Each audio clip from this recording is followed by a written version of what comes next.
মানুষ মানুষের মধ্যে ছোট একটা সমস্যা আছে। সে কখনো নিজের নিন্দা নিজে শুনতে পায় না। যদি কেউ তার বিষয়ে খারাপ কিছু বলে, সে সহ্য করতে পারে না। সে সবসময় ভয় পেয়ে থাকে যে এই যে আশেপাশে মানুষগুলি, তারা তার বিষয়ে খারাপ কিছু ভেবে না নেয়। আর যদি সে জানতে পারে যে তার পিঠ পিছে তার বিষয়ে খারাপ কেউ কিছু বলছে, তখন সে দুঃখী হয়ে যায়। এবার এই কারণে কি আপনার দুঃখ পাওয়া উচিত? কখনোই নয়। কারণ সর্বপ্রথম আপনার যেটা মনে রাখা উচিত, যদি কেউ আপনার পিছনে খারাপ কথা বলছে, সে প্রথমেই আপনার থেকে 2 কদম পিছিয়ে আছে, তাই না? ঈর্ষাবশত আপনার বিষয়ে খারাপ কথা বলতে পারে, কিন্তু যদি এরকম না হয়, যদি তার কথাগুলো সত্য হয়, তবে সর্বপ্রথম নিজের ভুলগুলিকে বুঝুন, সেই সত্যকে বুঝুন, ঝেড়ে ফেলে দিন নিজের দোষগুলিকে। আর তখন দেখবেন আপনি তাদের থেকে আরো 2 পা এগিয়ে গেলেন। কারণ এই জীবনের রথ সামনের দিকে তাকিয়ে এগোয়, পেছনের দিকে তাকিয়ে নয়। তাই পেছন ফিরে দেখা ছেড়ে দিন। যেটা বর্তমান সেটাই দেখুন, সেটা নিয়েই বাঁচুন। যেটা ভবিষ্যৎ, যেটা আপনার লক্ষ্য, সেটার দিকে এগোন। আর আমার সাথে ভালোবেসে বলুন, রাধা রাধা। এই বৃক্ষ দেখছেন আপনি? কত সবুজে ভরা, কত সুন্দর। এটার শীতল ছায়াতে সুখ পাওয়া যায়। এটার ডালে বসে পাখির আওয়াজ শুনলে সমস্ত ক্লান্তি দূর হয়ে যায়। কিন্তু এই বৃক্ষ কি শুরু থেকে এরকমই ছিল? এটা কি সবসময় এরকমই ছিল? না। প্রত্যেক বছর হেমন্তকালের নির্মম আঘাত একে সহ্য করতে হয়। এর পাতাগুলোকে শুকিয়ে মাটিতে ফেলে দেয়, কিন্তু তবু এই বৃক্ষ অটল দাঁড়িয়ে থাকে। আর তারপর যখন বসন্তকাল উপস্থিত হয়, একে নতুন জীবন দান করে যায়। এটার মধ্যে পুনরায় ছোট ছোট ফুলের কুঁড়ি দেখা যায়। এই বৃক্ষ হেমন্তের মুখোমুখি হয়েছিল, তাই আজ সবুজে ভরা। এটা পুরনো পাতার জন্য শোক পালন না করে পরিবর্তন স্বীকার করেছিল, তাই আজ আমাদের সাথে এই সুখ ভাগ করতে পেরেছে।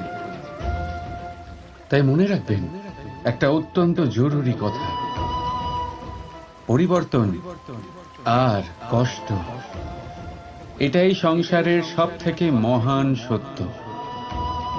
যারা এটা স্বীকার করে নিয়েছেন, ধরে নিন তারা ধন্য হয়ে গেছেন। রাধা রাধা। আসুন আপনাদের স্বাগত জানাই। আমাদের আশেপাশে এরকম অনেক মানুষ থাকেন যারা খুব ভালোভাবে কথা বলতে পারেন, যারা নিজের মিষ্টি কথায় সবাইকে আকর্ষিত করেন, আর সেই জন্যই তিনি আকর্ষণের কেন্দ্র হয়ে যান।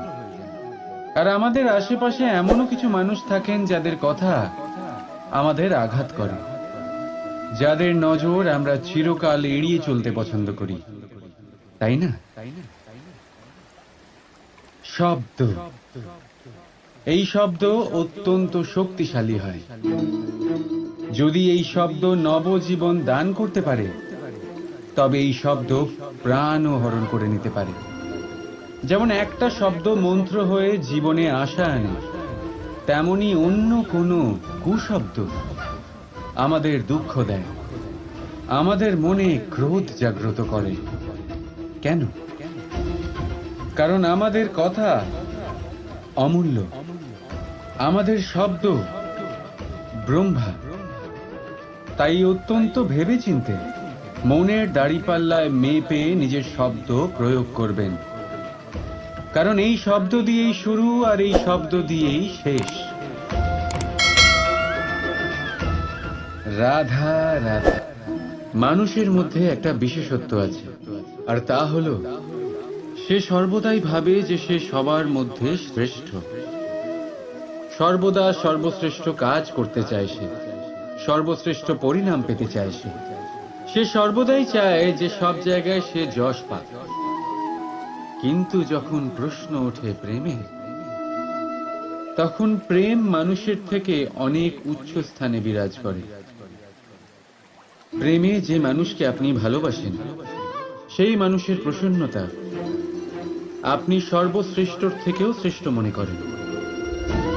সেই ব্যক্তির কাছে হেরে গেলে মনে তিক্ততা নয়, ঠোঁটের কোণে হাসি আসে।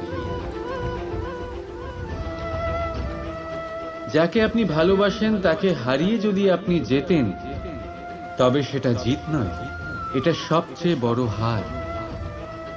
তাই সিদ্ধান্ত আপনার। আপনি কি চান? আপনি কি চান প্রেমের জয় হোক, নাকি আপনি চান আপনার জয় হোক? রাধা রাধা। প্রেম। দাদা আমাকে সর্বদাই জিজ্ঞেস করে যে কানাই, এই প্রেম আসলে ঠিক কি? মানলাম যে এটা সমর্পণ, মানলাম এটা একে অপরের মধ্যে হারিয়ে যাওয়া, কিন্তু এর অনুভূতি কিরকম, এর অনুভব কিরকম? দেখুন, প্রেম কি তা সম্পূর্ণরূপে বোঝানো কানাইয়ের সাধ্য তো অবশ্যই নয়, কারণ এই প্রেম এতটাই মহান। কিন্তু প্রেমের বিশুদ্ধ অনুভূতির বিষয়ে আমি বলতে পারি নিজের অনুভূতি থেকে। দেখুন, প্রেম হলো সেই রং যা জীবনে মধু ভরে দেয়। প্রেম সেই ভাবনা যা মুহূর্তের মধ্যে মুখে হাসি এনে দেয়। প্রেম সেই ফুল যা মনের বাগান ভরিয়ে রাখে। প্রেম সেই চিন্তা যা মুহূর্তের মধ্যে আপনাকে সংসারের সবচেয়ে সম্পন্ন ব্যক্তি করতে পারে। এই প্রেম হলো তাই যা তপ্ত মরুভূমিতে আপনাকে জীবিত রাখতে পারে। এই প্রেম তাই যে আপনার আত্মাকে তৃপ্ত করে। এই প্রেম হলো তাই যা আপনার মুখে হাসি এনে দেয়, যেমন এখন এই মুহূর্তে রাধা আমার মুখে নিয়ে এসেছে। অদ্ভুত এই প্রেম। তাই আসুন আর ভালোবেসে বলুন, রাধা রাধা। প্রদীপ, এই প্রদীপকে জ্বালানোর জন্য কিসের প্রয়োজন হয়? সলতে, ঘি, আগুন, ব্যাস? না, আসলে বাস্তব রূপে সত্যি এটাই যে এটা জ্বালানোর জন্য বায়ুর প্রয়োজন হয়। বায়ু জানা শুধুমাত্র আমাদের প্রাণদান করে, বরং এই আগুন জ্বালাতেও আমাদের সাহায্য করে। এবারে দেখুন,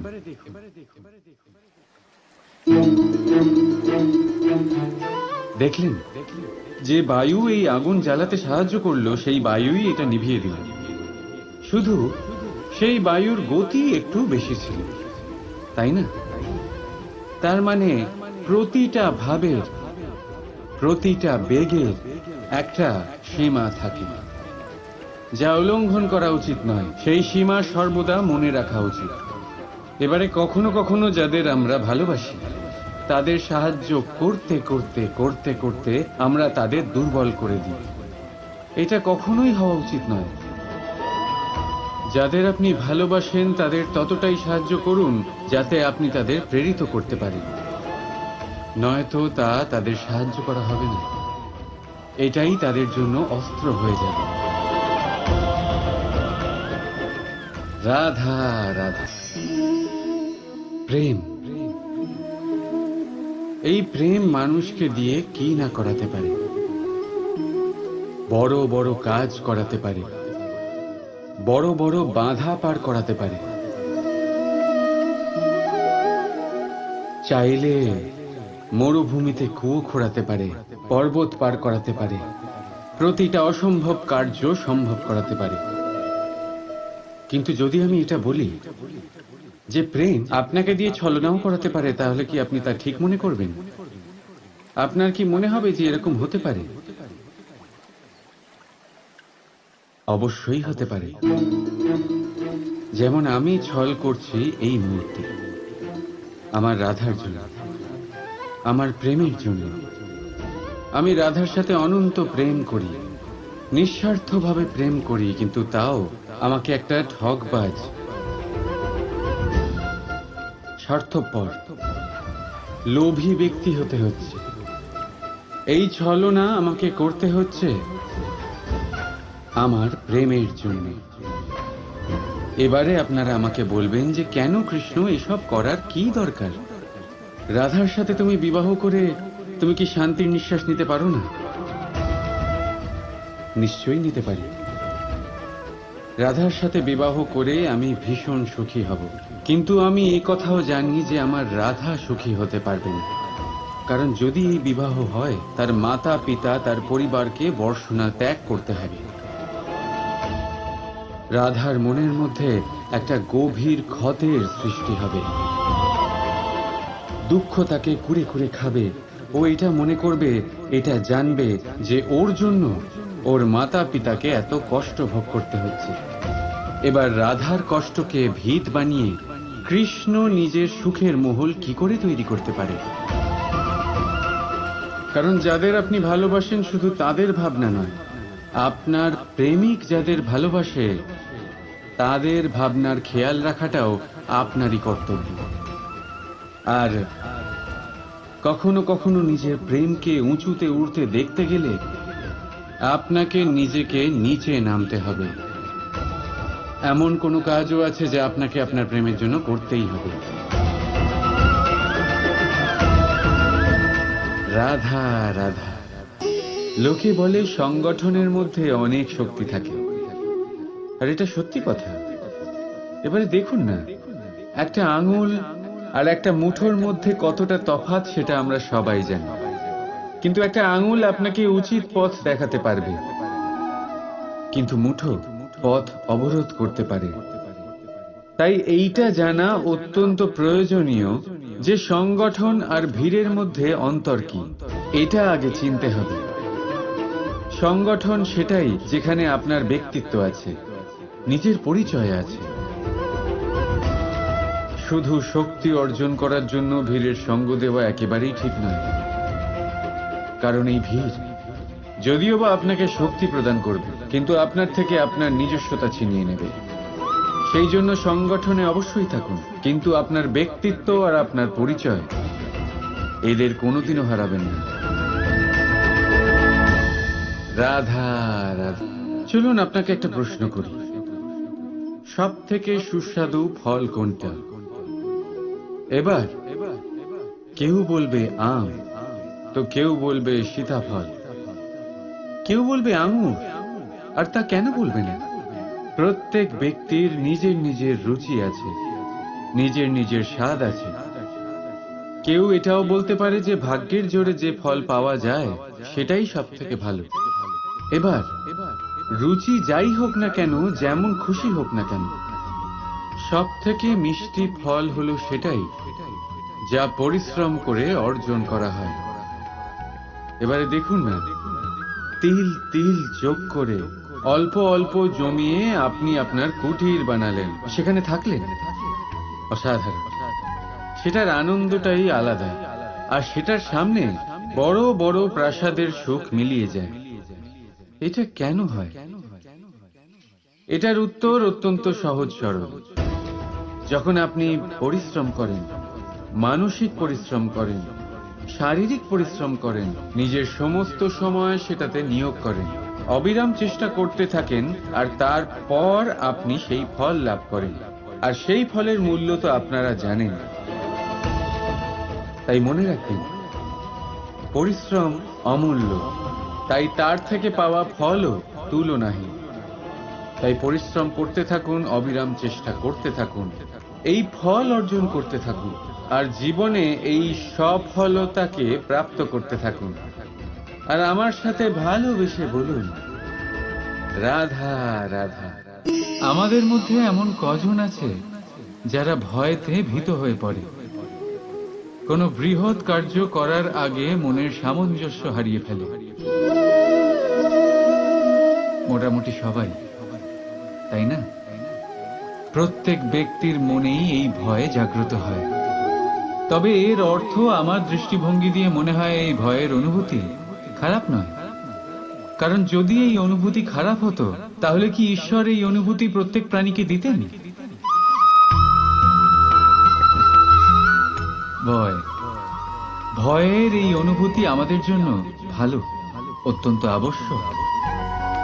মনে রাখবেন, যে কোনো কার্য করার আগে যদি মনে ভয় উৎপন্ন হয়, তাহলে এর অর্থ এই যে ওই কার্য করার সময় অনেক সংকটের সম্মুখীন আমাদের হতে হবে।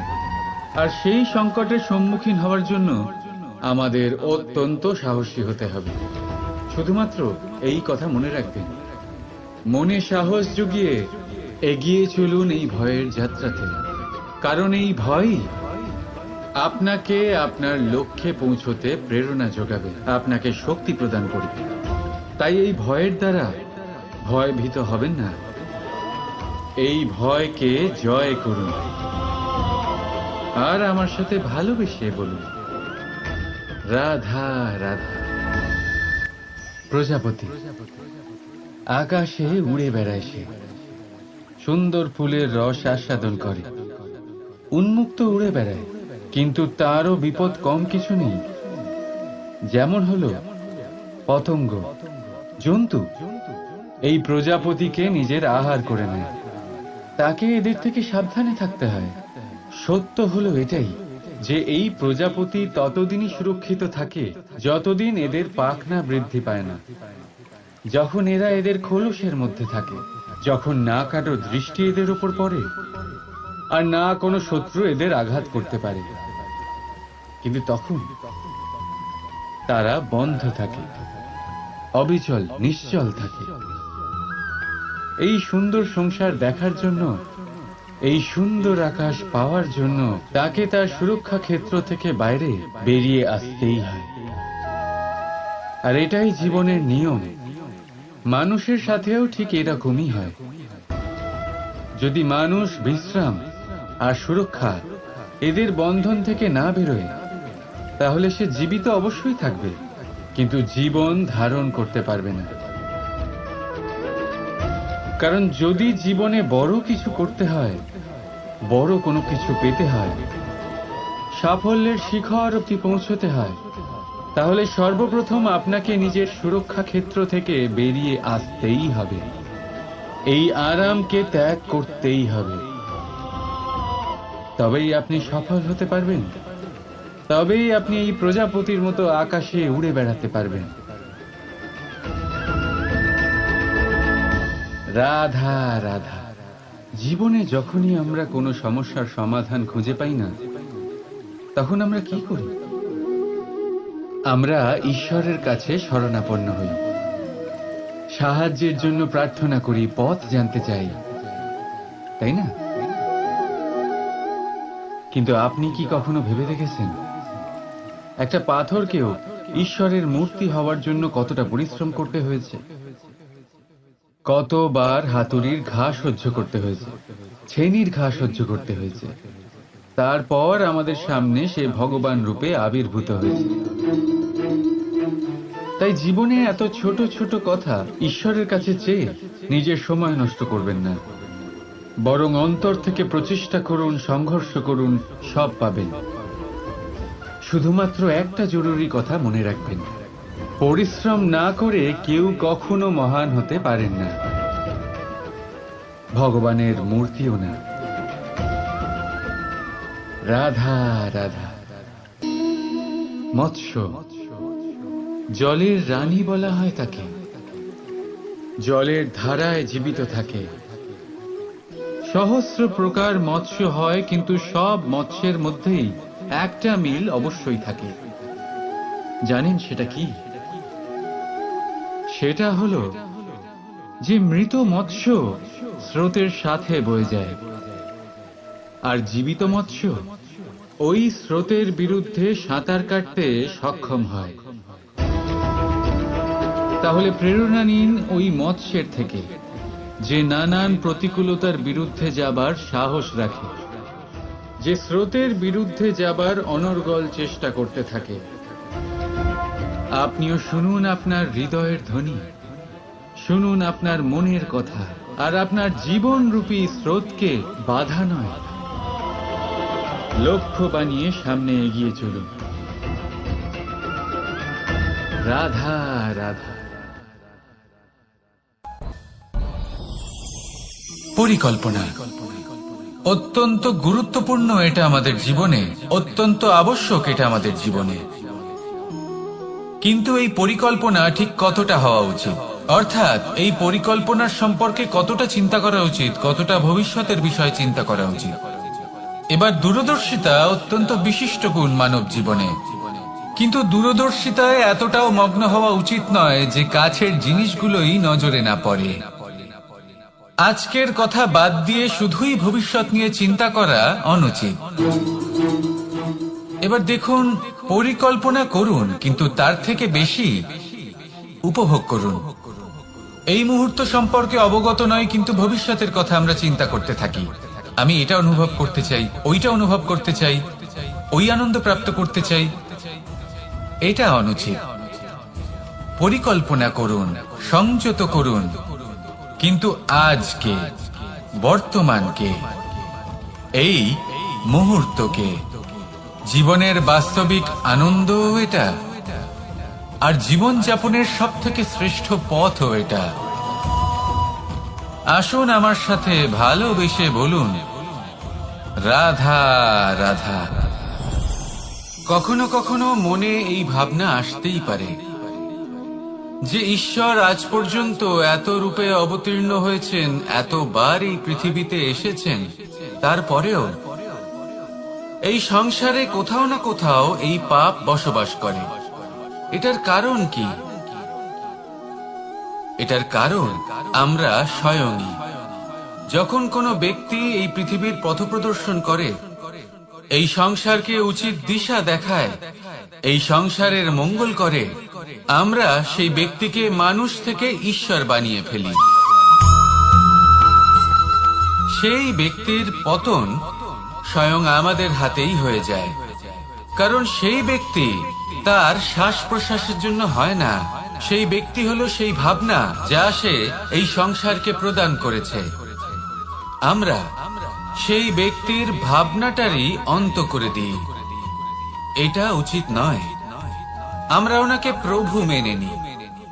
প্রভু মানার পর আমরা ওনার কাছে প্রার্থনা করি, হে প্রভু আমাদের সাহায্য করুন। যদি উনি প্রভুও হন, তাও উনি পৃথিবীতে এসেছেন মনুষ্য রূপে। যা কর্ম করেছেন, যা শক্তি প্রাপ্ত করেছেন, এই দেহ থেকেই প্রাপ্ত করেছেন। আপনাদের এটা বোঝানোর জন্য যে এই কাজ আপনিও করতে পারেন। যারা সৎ আত্মা থাকেন, তাদের জন্য সর্বশ্রেষ্ঠ শ্রদ্ধাঞ্জলি হলো এটাই যে আপনি তাদের পদচিহ্ন অনুসরণ করে চলুন। না ওনাদের স্মরণে থাকুন, না পুষ্পের মালা ওনাদের চরণে রাখুন, বরং তাদের ভাবনাকে অনুসরণ করে সেই ভাবনা নিয়ে এগিয়ে চলুন। এটা না শুধু আপনার জন্য, বরং সমগ্র সংসারের জন্য লাভদায়ক। তাহলে এটাই করুন, আর আমার সাথে ভালোবেসে বলুন, রাধা রাধা। যখন কঠোর রোদে আমাদের শরীর উত্তপ্ত হয়ে যায়, আমরা গরম অনুভব করি, তখনই যদি বর্ষা হয় আর বৃষ্টির জলের ফোঁটা আমাদের শরীরে এসে পড়ে, তখন কেমন অনুভূতি হয়? বর্ষার এই জলের ফোঁটা যখন ধরিত্রীতে পড়ে, তখন যে নাদ উৎপন্ন হয়, মনে হয় যেন এক সঙ্গীত। এমন এক সঙ্গীত যা স্থিরতার সাথে আমাদের বুঝিয়ে দেয় যে এই সূর্যের উত্তাপ, এই রোদ, তা চিরকালের জন্য থাকবে না। সূর্যের কিরণের যতই তেজ থাকুক, যখন বর্ষা আসবে, এই রোদের কিরণকে শীতল করবে। সূর্যের তেজ যতই বেশি হোক না কেন, কখনো না কখনো কালো মেঘ আসবে আর সূর্যকে ঢেকে দেবে। অর্থাৎ এই প্রকৃতি আমাদের শিক্ষা দেয় যে কারোর প্রকাশ, যে কারোর মেধা চিরকাল টিকে থাকে না। এবার যদি কথা বলি অন্ধকারের বিষয়ে, তবে রাত্রির কালো অন্ধকারকে একটা জোনাকির আলো পরাজিত করে। অর্থাৎ অন্ধকারও চিরকালের জন্য বজায় থাকে না। এটা কি আমরা বুঝলাম? তবে আপনাদের দুটো সহজ প্রশ্ন করব। জীবনে যখন কিছুই আপনাদের সাথে চিরকাল থাকবে না, তাহলে অহংকার কি নিয়ে? আর জীবনে যদি প্রত্যেক দুঃখ, বিপদ, সমস্যা একটা সময় পর আপনাকে ছেড়ে চলে যায়, তাহলে পরাজয় মানবেন কেন? এই দুশ্চিন্তা ত্যাগ করুন, এই অহংকার ত্যাগ করুন, আসক্তি ত্যাগ করুন, আর আমার সাথে ভালোবেসে বলুন, রাধা রাধা। ভোজন। এই সংসারে যেই হোক না কেন, কোনো মানুষ হোক, কোনো প্রাণী হোক, কোনো কীট হোক বা কোনো বনস্পতি হোক, প্রত্যেকের জন্য ভোজন অতি আবশ্যক। কারণ ভোজন থেকেই শক্তি পাওয়া যায়, আর সেই শক্তি দিয়েই সংসারের, আমাদের জীবনের সমস্ত কার্য করা যায়। এবার এমন এক ধরনের শক্তি হয় যা শীতের ঋতুতে সূর্য থেকে আমরা পেয়ে থাকি, আর আরেক ধরনের উত্তাপ হয় যা দিয়ে ভোজন রান্না করা হয়, সুস্বাদু নানান ধরনের ভোজন। এবার অত্যন্ত গুরুত্বপূর্ণ হলো যে ব্যক্তি সেই ভোজন বানাচ্ছেন তার মানসিক পরিস্থিতি এবং সেই ব্যক্তি যিনি ভোজন গ্রহণ করছেন তার মানসিক অবস্থা। যখনই আপনি ভোজন বানাচ্ছেন তখন ভালোবাসার সাথে কাজটা করুন, ধন্যাত্মক ভাব নিয়ে, সৎ ভাবনার সাথে। কারণ আপনার এই মানসিক স্থিতি শক্তির আকারে সেই খাদ্যের সাথে মিলে মিশে যায়। আর যখনই আপনি ভোজন গ্রহণ করছেন তখন সদ্ভাবনার সাথে, প্রসন্নতার সাথে গ্রহণ করুন, ধন্যাত্মক ভাব নিয়ে। যদি আপনি প্রসন্নতার সাথে রান্না করেন, প্রসন্নতার সাথে খাদ্য গ্রহণ করেন, তাহলে আপনি প্রসন্নই থাকবেন, আর মন সুপ্রসন্ন হয়েই বলবে, রাধা রাধা। কখনো কোনো চাতক পাখিকে দেখেছেন? কথায় আছে যে বছরে মাত্র একবার সে তার তৃষ্ণা মিটিয়ে থাকে, আর তাও আকাশে ভেসে থাকা মেঘের দ্বারা ঘটানো বৃষ্টির জলের ফোঁটা থেকে। আর কোথাও থেকে সে তার তৃষ্ণা পূরণ করে না। সারা বছর সে নিদারুণ গরম সহ্য করে, তীব্র শীতও সহ্য করে, শুধু এই আশা নিয়ে যে বছরে একবার অন্তত সেই মেঘের ঘন ঘটা হবে, বৃষ্টি হবে, আর সে তার তৃষ্ণা নিবারণ করবে। এটা আসলে কি? এটা আসলে বিশ্বাস। সেই বিশ্বাস যে বছরে একবার সেই মেঘ আসবে তৃষ্ণা নিবারণ করতে। যেমন দেখুন, একটা সূর্যমুখী ফুল সারা রাত অন্ধকারের সাথে যুদ্ধ করে, কারণ তার বিশ্বাস যে ভোরবেলায় সূর্য তাকে অবশ্যই দর্শন দেবেন। সেটাও বিশ্বাস ছিল যার উপর ভরসা করে মনু একটা নৌকা নিয়ে বেরিয়ে পড়েছিলেন এবং সমস্ত সৃষ্টিকে প্রলয়ের হাত থেকে বাঁচিয়েছিলেন। সেটাও ছিল ভালোবাসার প্রতি বিশ্বাস, যার উপর ভরসা করে বানর এবং ভাল্লুক সেনা নিয়ে শ্রীরাম আক্রমণ করেছিলেন সমস্ত বরদানপ্রাপ্ত অসুরগণ এবং রাক্ষসগণের লঙ্কায়, এবং জয় লাভ করেছিলেন। এই বিশ্বাসই হলো এই বিশ্বের আশা। বিশ্বাস রাখুন যে আপনি হলেন সর্বশ্রেষ্ঠ এবং শুধুই নিজের কর্ম করতে থাকুন। এই বিশ্বাসের আশাই আপনাকে প্রতি মুহূর্তে বল প্রদান করবে। এ হলো আমার বিশ্বাস। আসুন আর আমার সাথে ভালোবেসে বলুন, রাধা রাধা। সৌন্দর্য। মানুষ নিজের সৌন্দর্যের বিষয়ে কতটা ভাবে, চায় যে সে সব থেকে বেশি রূপবান হবে, সব থেকে বেশি সুন্দর হবে। কিন্তু সৌন্দর্যের পরিভাষা কি তা কি সে জানে? কোনো মাকে জিজ্ঞেস করুন, ওনার জন্য সৌন্দর্যের পরিভাষা ওনার সন্তান। কোনো ভক্তকে জিজ্ঞেস করুন, ওনার জন্য সৌন্দর্যের পরিভাষা ওনার ভগবান। শ্রীরামকে জিজ্ঞেস করুন, ওনার জন্য সৌন্দর্যের পরিভাষা হলো হনুমান। ভাঙা হানু, ফুলে যাওয়া মুখ, দেখতে গেলে উনি বানর, লম্বা লেজ, এত নিরীহ যে ওনাকে অমূল্য মালা দিলে সেটা ছিঁড়ে তার ভেতরে শ্রীরামকে খুঁজছিলেন। কিন্তু ওনার ভাবনা কত সুন্দর। উনি এটা বিশ্বাস করেন যে সংসারের যতই মূল্যবান জিনিস দিয়ে এই মালা তৈরি করা হোক না কেন, যদি এর মধ্যে শ্রীরাম না থাকেন তাহলে এর মধ্যে কোনো অর্থ নেই। সৌন্দর্য রূপে নয়, ভাবনায় নিহিত থাকে। যদি আপনি সৌন্দর্য প্রাপ্ত করতে চান তাহলে তা কর্মে নিয়ে আসুন, ভাবনায় এবং বিচারে নিয়ে আসুন। এই সৌন্দর্য আপনার সাথেই থাকবে। যদি আপনি সৌন্দর্যকে রূপের মধ্যে খোঁজেন তাহলে কিছুক্ষণের জন্য পাবেন, সেই সৌন্দর্য সময়ের সাথে হারিয়ে যাবে। সৌন্দর্য যদি পেতে চান, খুঁজতেই চান, তাহলে হৃদয় খুঁজুন, কর্মে খুঁজুন। মন প্রসন্ন হয়ে বলবে রাধা রাধা। ব্যায়াম, এই শব্দ আমরা সকলে শুনেছি, আর এটা সারা জীবন আমাদের সাথেই থাকে কোনো না কোনো রূপে। যখন আমরা জন্মগ্রহণ করি, চলতে শিখি, প্রথমে আমরা হামাগুড়ি দিয়ে চলি, পরে চলতে চেষ্টা করি কিন্তু পড়ে যাই। তখন আমাদের বাড়ির গুরুজনেরা আমাদের আটকান না। ওনারা মনে করেন এইভাবেই আমাদের সন্তান চলতে শিখবে, এইভাবেই তার পা আরো মজবুত হবে, যা অত্যন্ত গুরুত্বপূর্ণ। এবার জীবনকালে যতই আমরা এগোতে থাকি, এই ব্যায়াম বিভিন্ন রূপে আমাদের সাথেই থাকে। কিন্তু আপনি কি জানেন যে এই ব্যায়ামের তাৎপর্য আসলে কি? আপনি কি জানেন এই ব্যায়ামের মর্ম আসলে কি? যখনই আমরা এই ব্যায়াম করি, আমাদের শরীরের মাংসপেশি ক্ষয় হয়। প্রথমে তা ক্ষয় হয়, তারপর আবার তা নির্মিত হয়। আরো শ্রেষ্ঠ, আরো শক্তিশালী মাংসপেশি আমরা লাভ করি। অর্থাৎ এই ব্যায়াম হলো সৃজনের বিজ্ঞান। এই ব্যায়াম আমাদের জন্য অত্যন্ত আবশ্যক। সেই জন্য জীবনে যখনই কোনো কিছু নষ্ট হয়ে যায়, চলে যায়, তখন হতাশ হয়ে পড়বেন না, তাকে পুনর্নির্মাণ করার চেষ্টা করবেন। আর এই শিক্ষা আমরা লাভ করি পাখিদের থেকে। যখনই বর্ষা হয়, ঝড় আসে, যখন পাখির বাসা ভেঙে চুরমার হয়ে যায়, তারা হার মেনে নেয় না। সে আবার অল্প অল্প করে সব খুঁজে একত্রিত করে আবার নিজের বাসা বানিয়ে তোলে, পুনরায় এক জীবনকে জন্ম দেয়, এক নতুন পরিবারকে জন্ম দেয়।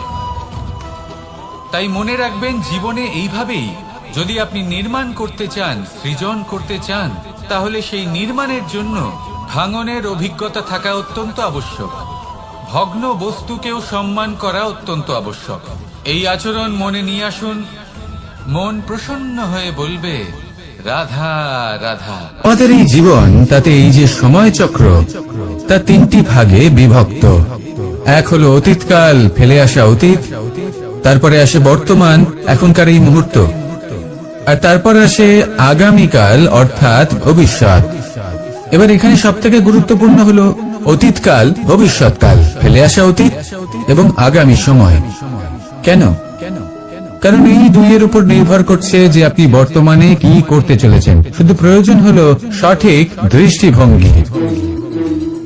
অতীতকালকে যদি আপনি একটি দৃষ্টিভঙ্গি থেকে দেখেন, তাহলে অতীতকালে আপনি দুঃখও দেখতে পাবেন, যন্ত্রণাও দেখতে পাবেন। অন্য কোন দৃষ্টিভঙ্গি থেকে দেখলে আপনি অতীতকাল থেকে শিক্ষাও লাভ করবেন। এবার এই শিক্ষা অনুসারেই বর্তমানে কর্ম করা উচিত। এবং যদি ভবিষ্যতের কথা বলি, তাহলে বলবো ভবিষ্যতের কথা ভেবে আপনি আজ অবশ্যই চিন্তিত হতে পারেন। অন্য একটি দৃষ্টিভঙ্গি থেকে দেখলে ভবিষ্যতেই আপনি একটি লক্ষ্য, একটি উদ্দেশ্য দেখতে পাবেন, যে আপনি কি করতে চান, কি লাভ করতে চান। এবার সেই অনুসারে বর্তমানে কর্ম করা উচিত, ভবিষ্যৎ এবং অতীতকাল অনুসারে। এভাবেই যদি জীবনে কর্ম করতে থাকেন, আপনার এই বর্তমানের দিনগুলো আপনি একটু নতুন ভাবে বাঁচতে পারবেন। এভাবেই যদি জীবনে এগোতে থাকেন, তাহলে আপনার জীবনে আনন্দের উদ্ভব হতে কেউ বাধা দিতে পারবে না। আসুন আমার সাথে ভালোবেসে বলুন রাধা রাধা। পরিকল্পনা অত্যন্ত গুরুত্বপূর্ণ, এটা আমাদের জীবনে অত্যন্ত আবশ্যক, এটা আমাদের জীবনে।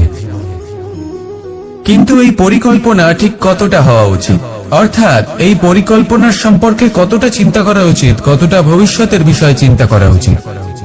এবার দূরদর্শিতা অত্যন্ত বিশিষ্ট গুণ মানব জীবনে, কিন্তু দূরদর্শিতায় এতটাও মগ্ন হওয়া উচিত নয় যে কাছের জিনিসগুলোই নজরে না পড়ে। আজকের কথা বাদ দিয়ে শুধুই ভবিষ্যৎ নিয়ে চিন্তা করা অনুচিত। এবার দেখুন, পরিকল্পনা করুন, কিন্তু তার থেকে বেশি উপভোগ করুন। এই মুহূর্ত সম্পর্কে অবগত নয়, কিন্তু ভবিষ্যতের কথা আমরা চিন্তা করতে থাকি। আমি এটা অনুভব করতে চাই, ওইটা অনুভব করতে চাই, ওই আনন্দ প্রাপ্ত করতে চাই। এটা অনুচিত। পরিকল্পনা করুন, সংযত করুন, কিন্তু আজকে, বর্তমানকে, এই মুহূর্তকে, জীবনের বাস্তবিক আনন্দ এটা। আর জীবনযাপনের সব থেকে শ্রেষ্ঠ পথও এটা। আসুন আমার সাথে ভালোবেসে বলুন, রাধা রাধা। মানুষ কখনো কখনো সময়কে নিয়ন্ত্রণ করতে চেষ্টা করে, কখনো কখনো সময়ের গুরুত্ব বুঝতে পারে না। এটা ভাবে যে এই কিছু মুহূর্ত কেটে যাক, একে অতিবাহিত করি, তাহলে কি বা হবে, কয়েকটা মুহূর্ত মাত্র। কিন্তু তা নয়। আজকের একটা মুহূর্ত ভবিষ্যতের অনেক বড় পরিবর্তনের ভিত হতে পারে। আজকের একটা মুহূর্ত আপনার ভবিষ্যৎকে উজ্জ্বল করে তুলতে পারে। সেই জন্য ছোট ছোট মুহূর্তগুলিকে অদেখা করবেন না। সময়কে কাজে লাগান, পূর্ণরূপে কাজে লাগান।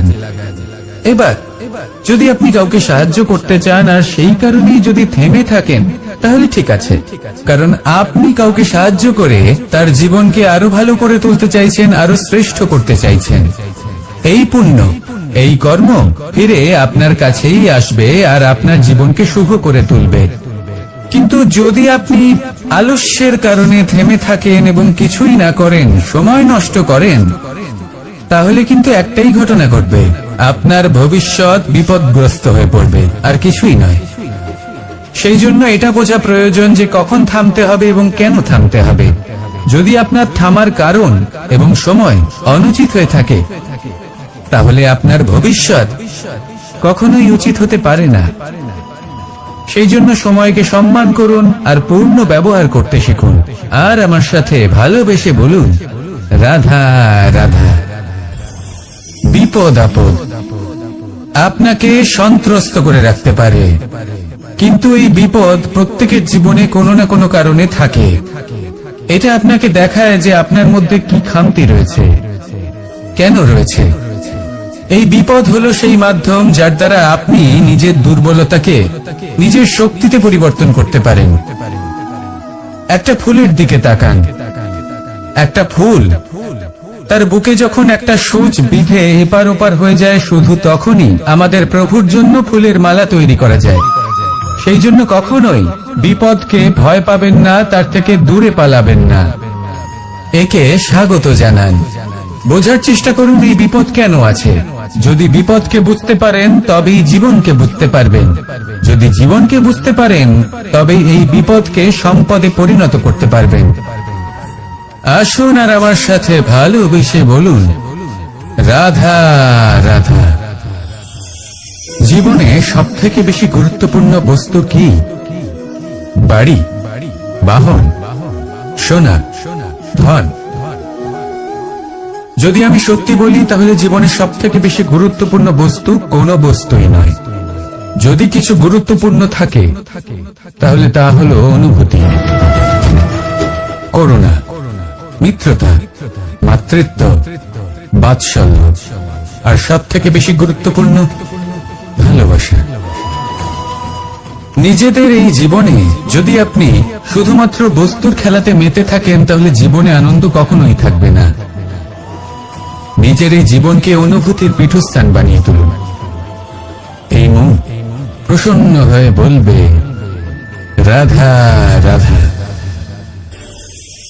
সাগরের ঢেউ সমুদ্র তটে ধাক্কা খেয়ে, পাথরের সাথে ধাক্কা খেয়ে তার আকার বদলে দিতে পারে।